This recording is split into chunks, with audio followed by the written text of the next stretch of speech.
আবুল কালাম আজাদ মজুমদার, আপনার কাছে ফিরে আসছি। আপনি শুনেছেন এর আগে যে অভিযোগগুলো এসেছে, বিশেষ করে সচিবালয়ে যারা বিক্ষোভ করতে ঢুকে গেল, এটা কিভাবে সম্ভব হলো? এই দায় সরকার কিভাবে এড়াবে? সচিবালয়কে আপনারা তো নিরাপদ রাখতে পারলেন না, এটা আপনি বলেন যে কেন এটা সম্ভব হলো, তারপরে আমি পরের প্রশ্নে আসছি। হ্যাঁ, সচিবালয়ে তো একটা গ্রুপ ঢুকেছে, এটা আমরা সবাই দেখেছি, কিন্তু কারা ঢুকেছে, তাদের দাবিটা কি ছিল, এটা আমরা কেউ কিন্তু পরিষ্কার না। এবং পরবর্তীতে এই ঘটনায় আপনি দেখেছেন যে কয়েকজন অ্যারেস্ট হয়েছে, এবং যারা অ্যারেস্ট হয়েছে যারা, তাদের পরিচয় জানার পর বোঝার কোনোভাবেই আসলে উপায় নেই যে এরা ঠিক সুনির্দিষ্ট এদের কোনো দাবি দেওয়া আছে কিনা। তো এটা এখানে একটা নির্দিষ্ট গ্রুপ ইনফিল্টারেট করেছে। আপনি জানেন যে পারলো কিভাবে, সেটা সম্ভব হলো? সেটা তো নিয়মিতই পেরে আসছে সরকারের। আপনি যদি বলেন যে হ্যাঁ এটা সরকারের দুর্বলতা, অবশ্যই সরকারের দুর্বলতা।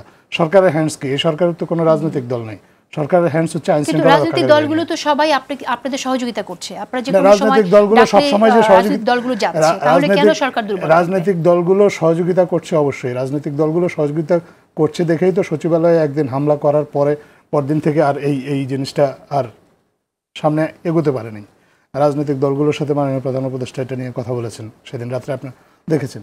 কিন্তু তাৎক্ষণিকভাবে তো রাজনৈতিক দল এসে এখানে স্ট্রিট ফাইটে যোগ দিবে না, তাই না?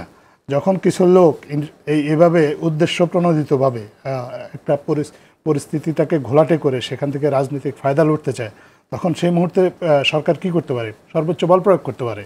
এটা সরকার বল প্রয়োগ করে নাই বা বল প্রয়োগ করতে দেরি করেছে, এটাকে যদি আপনি দুর্বলতা বলেন তাহলে অবশ্যই এটা সরকারের দুর্বলতা। এর বাইরে এই ক্ষেত্রে আর সরকার আর কি করণীয় ছিল?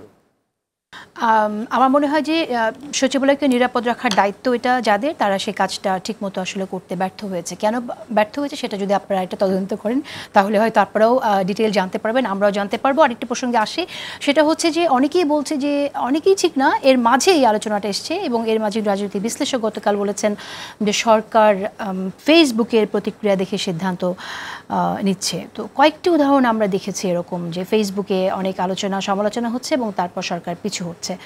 সরকার কি আসলেই ফেসবুক দেখে দেশ পরিচালনা করছে কিনা?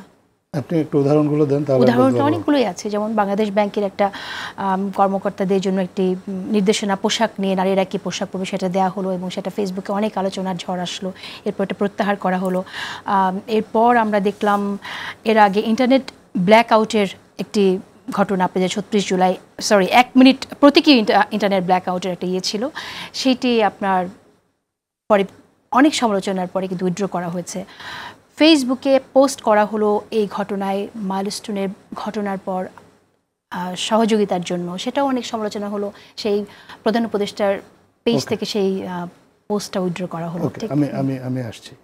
প্রথম কথা হলো, বাংলাদেশ ব্যাংকের যে এই ঘটনাটা, এটা তো বাংলাদেশের মূলধারার গণমাধ্যমেও লিখেছে। মূলধারা গণমাধ্যমে তো আমরা এটা নিয়ে রিপোর্ট হতে দেখেছি। ফেসবুকে বেশি হচ্ছে। আপনি ফেসবুকে দেখেছেন বলে আপনার কাছে মনে হচ্ছে যে ফেসবুক দেখে সরকার সিদ্ধান্ত নিয়েছে। আমি যদি বলি যে বাংলাদেশের মূলধারার গণমাধ্যমে এটা নিয়ে রিপোর্ট হওয়ার পর সরকার সিদ্ধান্ত নিয়েছে, আপনি কি এটা কোনোভাবে খণ্ডন করতে পারবেন? মূলধারার গণমাধ্যম রিপোর্ট করেছে, মূলধারার গণমাধ্যম সমালোচনা করেনি, কিন্তু ফেসবুকে আমরা দেখেছি অনেক সমালোচনা। মূলধারার গণমাধ্যম তো আপনার জনগণের যেটা সেন্টিমেন্ট, সেটাকে ধারণ করেই তারা তো রিপোর্ট করে। তো তাদের রিপোর্ট দেখে সরকার যদি বা বাংলাদেশ ব্যাংক যদি মনে করে যে হ্যাঁ এই সিদ্ধান্তটা ভুল হয়েছে, সিদ্ধান্ত ভুল হলে সিদ্ধান্ত আপনার বাতিল করাটা তো খুব খারাপ কিছু না, বরঞ্চ সিদ্ধান্ত ভুল হলেও ভুল সিদ্ধান্তকে আঁকড়ে ধরে সেটাকে ডিফেন্ড করাটাই আমরা মনে করি খারাপ।